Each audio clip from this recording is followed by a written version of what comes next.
Você já ouviu a expressão fé que move montanhas? Sabia que ela é bíblica e é uma declaração do Senhor Jesus? Pois bem, é a respeito disso que nós queremos conversar hoje. Fique comigo e nos próximos minutos vamos entender o que a palavra de Deus diz a respeito disso.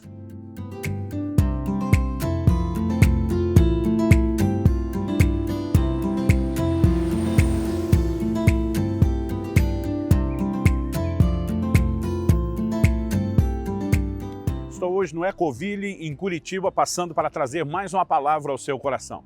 E o texto base da nossa meditação hoje é Marcos capítulo 11, dos versículos 22 a 24.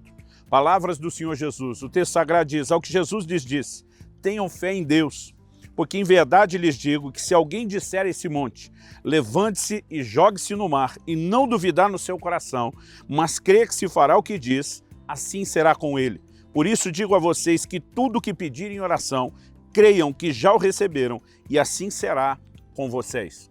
Quando o Senhor Jesus fala sobre crer naquilo que oramos, nenhum de nós vai deixar de olhar para esse texto e dizer é uma promessa clara e literal.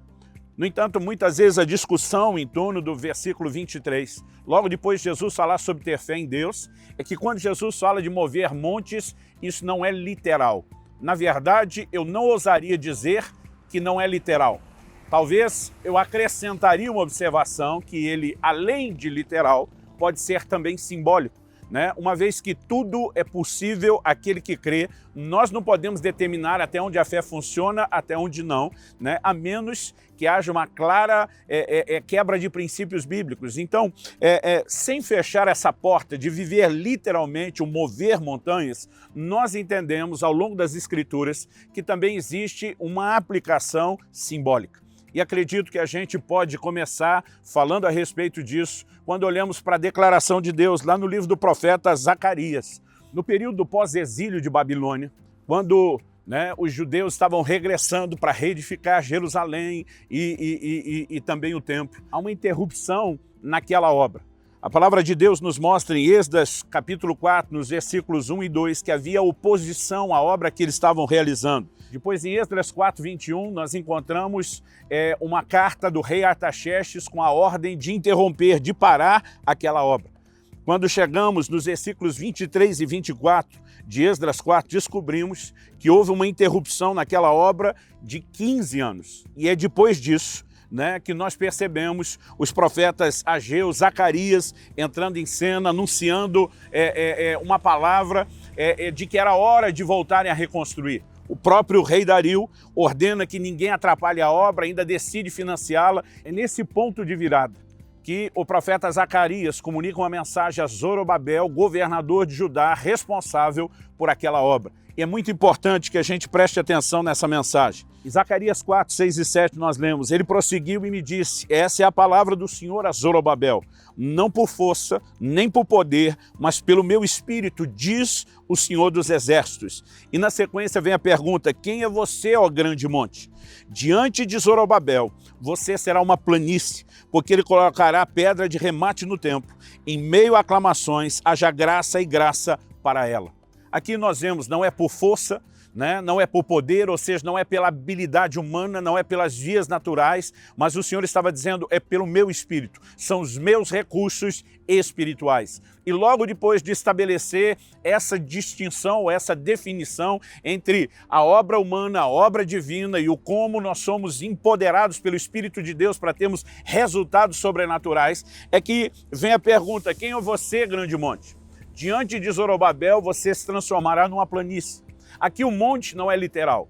Deus está falando de uma adversidade, Deus está falando de uma dificuldade. Quando você pensa naquelas pessoas que viajavam a pé ou mesmo no lombo de animais antigamente, se deparavam com um monte, eles tinham de fato um problema e dependendo do tamanho dele, a viagem, o contorno a ser feito era enorme. Agora Deus está dizendo que aquele obstáculo no meio do caminho, ele seria removido e o monte se transformaria em planície. Essa é a ideia de remover montanhas. Não é apenas sairmos brincando com a topografia terrestre, né? Muda um monte de um lugar para o outro, mas é principalmente sabemos como lidar com obstáculos que surgem diante de nós. E aqui Deus está nos sinalizando que não apenas podemos nos posicionar, acreditar no coração, falar contra esses problemas. O contexto do ensino de Jesus em Marcos 11 fala não apenas de crer no coração, falando com a boca, mas a maneira também como falamos com Deus em oração, como nos posicionamos diante dele a respeito de situações que possam surgir e que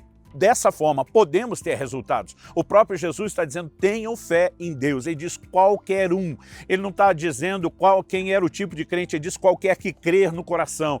Pronunciar isso com a sua boca pode ter resultados. E nós precisamos entender os princípios bíblicos. Às vezes as pessoas estão esperando intervenção da parte de Deus baseado em algum tipo de mérito, né? O posicionamento dela diante de Deus, a maneira como ela se conduz, mas nós precisamos entender que Deus não atende mérito. Outros estão esperando que Deus resolva ou mude uma situação apenas porque eles estão em necessidade. Mas a verdade bíblica é que Deus também não responde necessidades. Deus responde fé. E nós precisamos entender que a fé não tem absolutamente nada a ver com mérito. Ela, na verdade, se baseia nos méritos de Cristo que nos foram concedidos por meio da sua obra na cruz. E essa fé, essa convicção, essa confiança em Deus pode produzir mudanças. É lógico que nenhum de nós deve imaginar que essa fé é uma fé comum ou simples. A Bíblia fala sobre níveis de fé que são muito distintos. O próprio Jesus, por exemplo, repreendeu alguns por uma pequena fé, elogiou outros por uma grande fé, então é óbvio que não podemos falar de um único nível de fé. Inclusive, algumas pessoas erroneamente, e até algumas traduções contemporâneas da Bíblia, pegaram aquela declaração de Jesus, se tiverdes fé como um grão de mostarda, e mudaram aquilo para uma fé do tamanho de um grão de mostarda. Jesus nunca usou a expressão tamanho. Quando você olha o texto original, não existe isso. Ele apenas fez uma comparação fé com mostarda. Ele está dizendo que algo que é pequeno, como o grão da mostarda, quando se usa, quando se planta, quando se semeia aquilo, ela se multiplica. E essa é uma das formas como a nossa fé cresce, pelo uso, pelo exercício. Mas Jesus não estava dizendo que uma fezinha do tamanhozinho de um grãozinho de mostarda resolve tudo. Se ele estivesse falando isso, seria contraditório ele repreender os discípulos por pequena fé, porque se uma pequena fé resolve tudo, qual é o motivo da repreensão? Na verdade, Jesus falava de uma fé como semente. Nós precisamos entender que tem fé pequena, tem fé grande. Aliás, o apóstolo Paulo diz em 1 Coríntios, capítulo 13, versículo 2, ainda que eu tivesse tamanha fé a ponto de transportar os montes. Paulo não apenas ratifica que há uma fé que move montanhas, mas ele diz, ainda que eu tivesse tamanha fé. Ele está falando talvez de um dos maiores níveis de fé. Obviamente não podemos esperar que simplesmente um novo convertido, cuja fé ainda não se desenvolveu, porque Romanos 12 diz que Deus repartiu conosco uma medida de fé, que ele necessariamente já saia experimentando as maiores experiências, né, que a própria fé pode nos levar a ter. Mas à medida que nos dedicamos em permitir que a fé cresça, alimentando no nosso coração a fé por meio da palavra de Deus, permitindo que o Espírito Santo, o Espírito da fé, trabalhe a edificação da fé em nós, exercitando a fé que temos, nós podemos crescer, avançar e ter experiências cada vez maiores. É possível ter uma fé que transporta montes. Não apenas é possível, Jesus sinalizou que qualquer um de nós, ou seja, não podemos achar que isso é apenas uma dádiva especial, algo que Deus reservou para alguns, que compõe uma espécie de que muitas vezes fantasiamos na nossa cabeça de elite espiritual. Cada um de nós pode experimentar a fé e por meio da fé transportar montes. Agora, quando falamos desse posicionamento diante dos obstáculos, precisamos então compreender algumas coisas. Em primeiro lugar, como já destacamos no início, não se trata mera e simplesmente da nossa capacidade. A fé é um dom de Deus, ela é capacitação divina, mas ela também é fortalecida por meio dos recursos divinos, a palavra de Deus, a ação do Espírito Santo. Judas 20 diz, edificando-vos na vossa fé santíssima, orando no Espírito Santo. A própria oração no Espírito Santo é algo poderoso para a nossa fé. Aliás, ele é chamado em 2 Coríntios 4,13 de o Espírito da fé.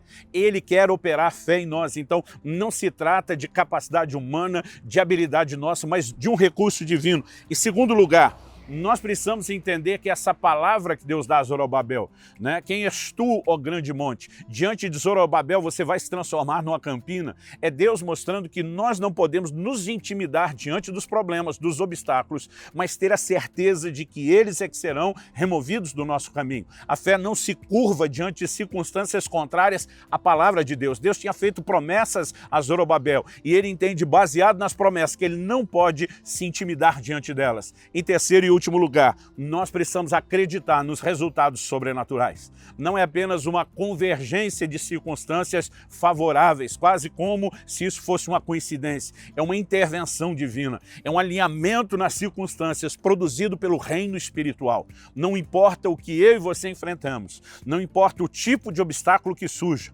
nós podemos ter certeza, há uma fé que ainda move montanhas. Há uma fé que move obstáculos. Não é nossa capacidade, mas se não nos assustarmos diante dos problemas e usarmos os recursos celestiais, nós poderemos vencer e superar os obstáculos. Como disse João, essa é a vitória que vence o mundo, a nossa fé. Que o Senhor te abençoe, que Ele te fortaleça, que Ele te capacite, que você cresça no exercício da sua fé para a glória de Deus.